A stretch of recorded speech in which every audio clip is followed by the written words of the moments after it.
Primeiramente, eu quero agradecer ao Otávio Alberto pela paciência de ter me orientado aí, prontamente aceitou aí esse orientador. Professora Marcela, também quero agradecer por ter aceitado prontamente também ser da banca. Professor Marco Aurélio também. Eu creio que nessa banca aqui eu tenha juntado tudo que esse trabalho vai falar, que é tratamento de efluente, operações unitárias e resíduos sólidos, certo? Então, o meu começa apresentando o seguinte: ele é um estudo sobre a redução de lodo galvânico com processos de resina entropiônica e reação de óxido de redução em tratamentos de efluente de galvanoplastia para o setor de bijuterias. Embora o setor de galvanoplastia seja extremamente amplo, esse trabalho aqui foca exatamente esse tipo de galvanoplastia, que é a galvanoplastia para a indústria de semijoias, certo? E primeiro a gente tem que pensar o que é lodo galvânico, da onde vem isso, da onde provém. O lodo galvânico, como nós podemos ver aqui, né, ele de forma mais pastosa, ele tem fruto prensa, ele é um produto de uma reação, produto da reação do tratamento de efluente. Ou seja, eu tenho cobre, níquel, cianeto, todos os metais, etc. na água, eu quero tirar aqui para poder descartar e enquadrar na legislação, e eu tenho que adequar aquilo que está na água, vai sair, deixar de ser disponível na água, e vai passar de uma forma que serve, no caso aqui, o lodo, certo? Então, da onde que provém esse efluente? Então, só para a gente entender um pouco mais, esse aqui é um fluxograma de uma indústria galvânica, no qual aqui a desengradação está representado aqui. A gente vai sempre ter uma lavagem, depois tem um processo de cobre no caminho, vem para outra lavagem, cobre ácido vai para outra lavagem, pré-ouro vai para outra lavagem, e assim vai. A cada processo que é trocado aqui nesses tanques, ele vem para a lavagem aqui. Então isso gera-se um efluente que precisa ser tratado e, como consequência, gera-se um lodo galvânico no final, depois de descartado. E aqui no caso tem uma representação de como é feito esse tratamento de efluente aqui na região, né? Você tem aqui sempre uma bomba transferindo para um tanque ou para o outro, é feito por batelada. E no caso você tem aqui a primeira saída, a segunda saída que sai o efluente tratado, e geralmente o lodo vai ficar aqui aproximadamente nessa região do cone, que vai vir depois com um carrinho de lodo para deságue, e esse água deságue volta para a caixa de recipiente de tratamento de efluente. E aqui no caso nós temos, né, esse sistema aqui representando a foto dele, essa foto aqui, isso aqui representado. E aí nós temos as etapas do tratamento. A etapa do tratamento, nada mais é que nós temos o efluente bruto. A primeira etapa, que é a correção do pH, o qual geralmente nesse processo, nesse setor nosso, ele sempre está ácido, ele vai passar a ser alcalino. Oxidação do cianeto, remoção de sulfato com cloreto de bário, e aqui no caso, no final, é o ajuste final que é feito com policloreto de alumínio, no caso, né? Que você deixa o pH em 9, e dessa forma o cobre está numa fase bem insolúvel. E aqui nós podemos ver o lodo galvânico. E aqui, no caso, o efluente tratado. Nós vamos focar nesse trabalho, basicamente, nessa etapa aqui, que é a formação do hidróxido do metal. Então, nós podemos ver que nessa etapa aqui, né, ocorre-se, você coloca o hidróxido, normalmente é o hidróxido sólido, mas também pode ser hidróxido de cálcio. E o hidróxido vai reagir com o lodo, formando hidróxido do metal, e consequentemente, né, ele vai virar o tal lodo galvânico que nós estamos falando. Então, segundo esse artigo aqui, bem interessante, novíssimo, inclusive de 2024, ele mostra que só a China produz 10 milhões de lodo galvânico, e a Europeia 100 mil toneladas anuais. Basicamente, o lodo constituído por cobre, níquel, cromo, zinco, chumbo e cário, no caso. Porém, isso aqui é um estudo feito amplo. Tem a ver com indústria de galvanoplastia para cá, ou outro tipo de galvânica mais pesada, e não essa fina aqui que nós estamos pensando em falar. Então isso faz, nós temos que encontrar uma forma de adequar esse produto galvânico, ou então de fazer reduzir. Existe produção mais limpa, que fala, a produção mais limpa vai fazer com que isso reduza a menos. Existe, só que assim, nós pensando nessa pesquisa aqui, eu quis colocar uma forma de evitar que ele formasse, e não o que fazer com ele. Só para falar um pouquinho mais de alguns processos que existem de tratamento alternativo, né? No caso aqui, eu vou começar com esse aqui, que é a troca iônica. A troca iônica, ela é uma beleza porque você reusa a própria água do sistema. Nós temos aqui filtração por membrana, representado aqui, o concentrador a vácuo, que também é algo assim, embora extremamente caro, mas você joga o refrigerante lá para dentro, ele evapora, e todos eles, com exceção do concentrador a vácuo, vai cair de novo na coagulação e precipitação química. Por qual motivo? Imagine uma troca iônica, você tem ali uma campanha de 30 dias. Tudo que você pegou de cobre, níquel, seleto, sulfato, etc., vão estar dentro das colunas.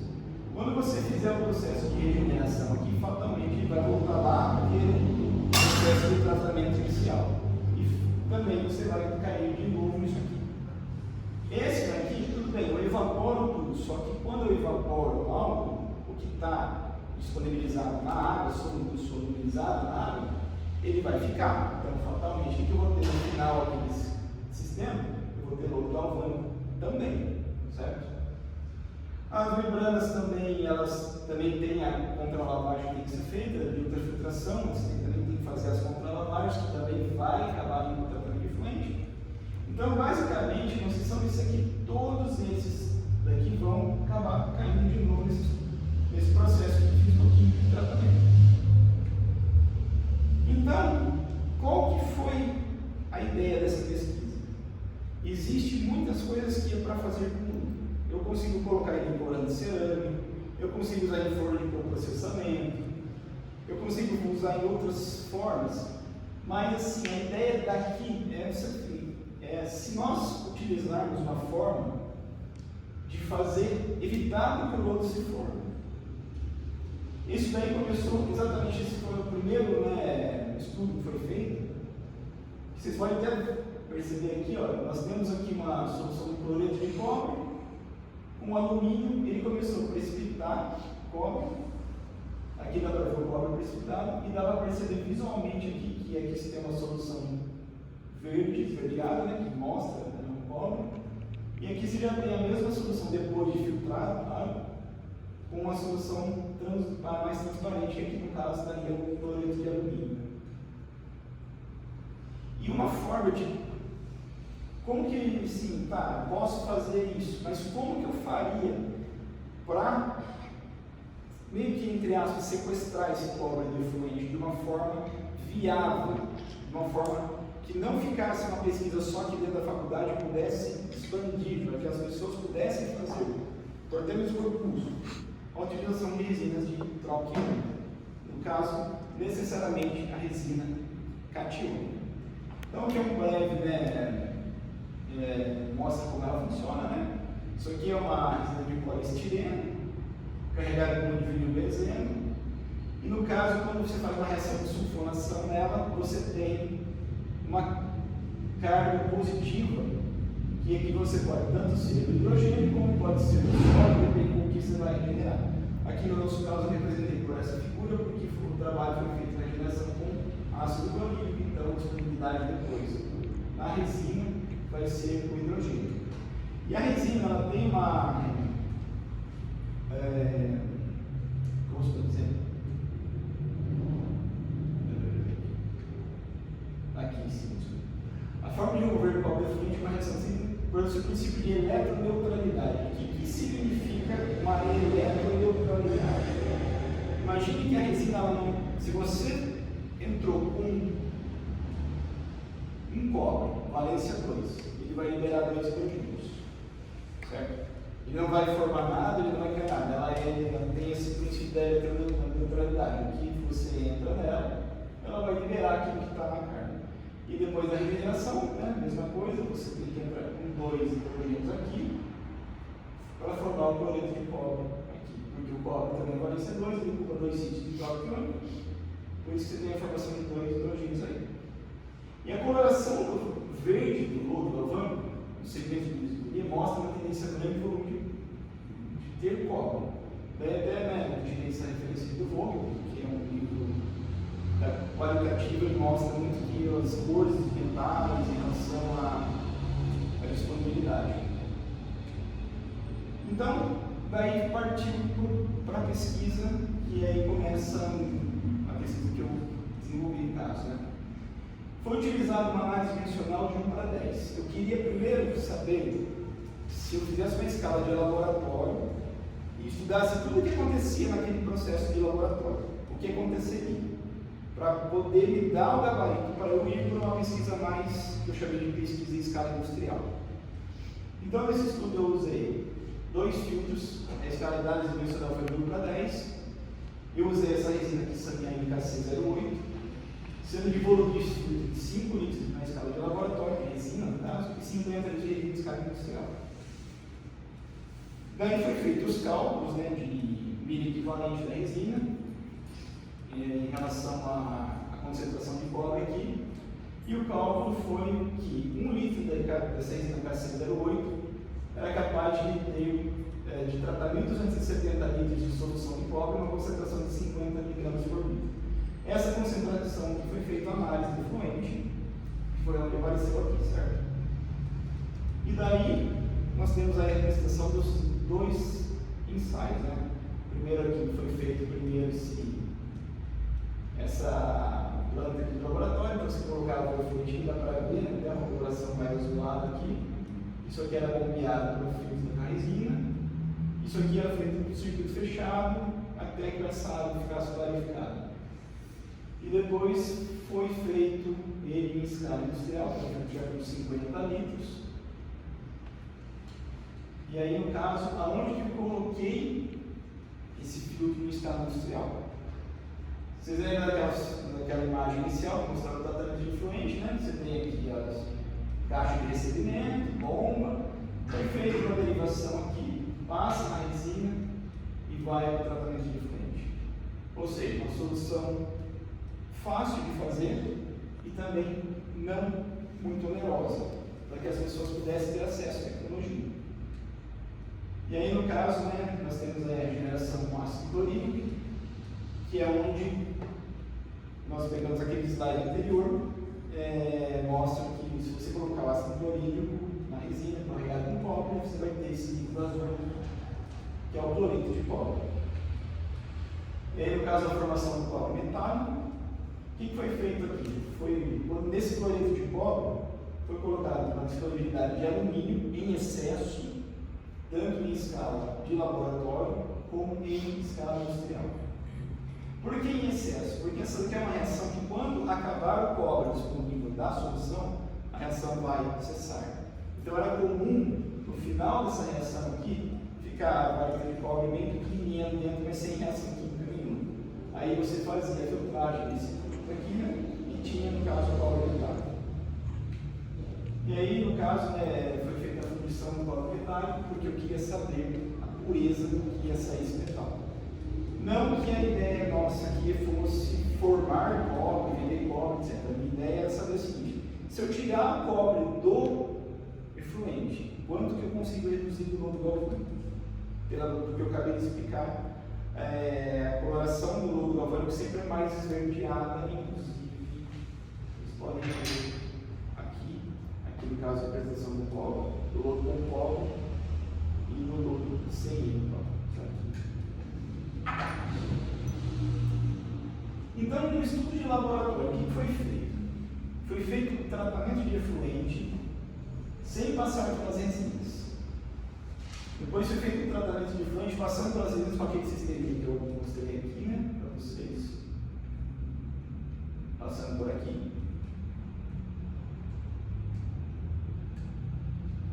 Depois veio uma líquida de 5 litros de cada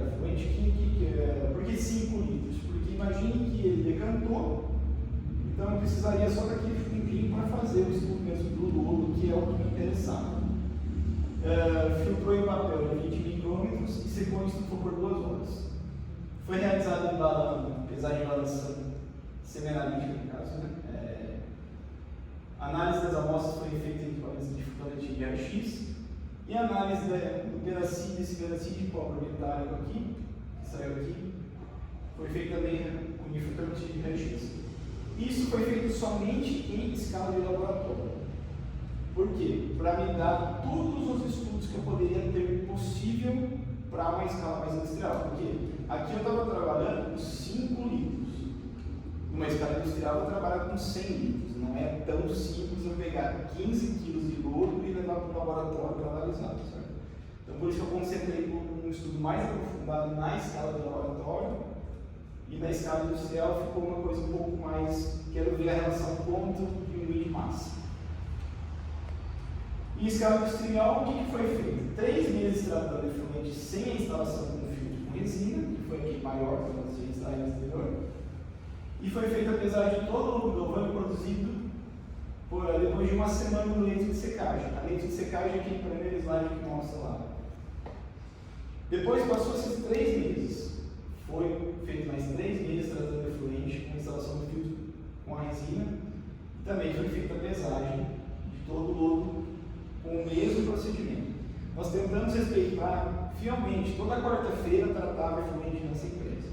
Então, toda quarta-feira, por um período de 3 meses, secava até na próxima parte. Daí, no dia seguinte, desaguava outro lodo e esse lodo foi sendo pesado. E daí, aqui já chegamos à parte de resultados obtidos. Escala de laboratório, primeiro, né? Como nós podemos ver, esses lodos aqui estão aqui que eu ia mostrar para vocês. Esse daqui é o resultado que quando você passa pela resina de troquiões, já percebe que ele perde a coloração azulada, esverdeada aqui. E esse é o lodo que está aqui em cima da mesa, inclusive. E nós temos uma massa, depois de 2 horas, de 5 litros de amostra, filtrada em papel de 20 micrômetros. Nós temos uma massa de 16,6755 gramas. E esse daqui, sem o lodo da alvorada, sem o cobre no caso, foi para 7,5705. Estamos falando do mesmo efluente, só que um passado pela resina e o outro não passado pela resina. Então aqui a gente já consegue ver uma diferença de redução de massa considerável aqui, em torno de uns 45%. Aí eu quis aprofundar um pouco mais a pesquisa. Eu quis saber o que tinha nesse cara aqui, certo? No raio-x ele me deu um pico de cobre. Então isso aqui atesta que aquela minha aposta, que a coloração do lodo esverdeada era devido ao cobre. Então esse resultado aqui mostra que 31% disso aqui que está na minha mão é cobre, certo? Aí nós temos bário, que vem proveniente do tratamento de inflante, que é o caso de cloreto de bário, cálcio, porque esse tratamento de inflante é feito com cálcio de cálcio, níquel, profação, enxofre, ferro, minerais secundários. E aí depois eu quis fazer o mesmo procedimento de raio-x com essa amostra aqui. Porém, a quantidade de cobre, vocês podem ver que ele está em 600 CPS, aqui ele caiu para em torno de uns 38 aproximadamente, não foi possível quantificar, por isso que não tem esses resultados aqui. Ele está abaixo do limite de quantificação. Porém, o que nós podemos concluir com isso? Que o grande causador de lodo galvânico nesse segmento que nós estamos estudando é devido ao cobre. Isso mostra que a pesquisa foi feita no metal certo. E aí, naquela imagem da função, gerou esse pedacinho de cobre aqui, e a pureza dele deu 94,45% de cobre, 3% desse cara aqui é ouro, 1,28% de níquel, ou seja, a pureza do cobre está bem alta.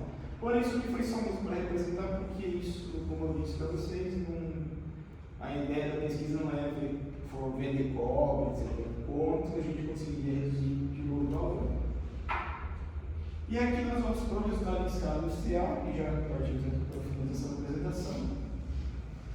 Como eu expliquei para vocês, foi feito tratamento dia 6 do 9, 13 do 9, 20 do 9, todas as quartas-feiras, no período de setembro a novembro. Por que esse período? Porque aqui em dezembro, a safra entra em recesso, em janeiro eles entram em recesso técnico. Então, de dezembro eles vão parar e por isso que vocês vão ver que a próxima etapa da pesquisa começou em fevereiro e não em dezembro, porque essas fábricas param. E nós temos 5 mil litros de efluente tratado, que gerou 15,3 de lodo, 5 mil, sempre 5 mil, então você pode ver que vão variar 17, 16.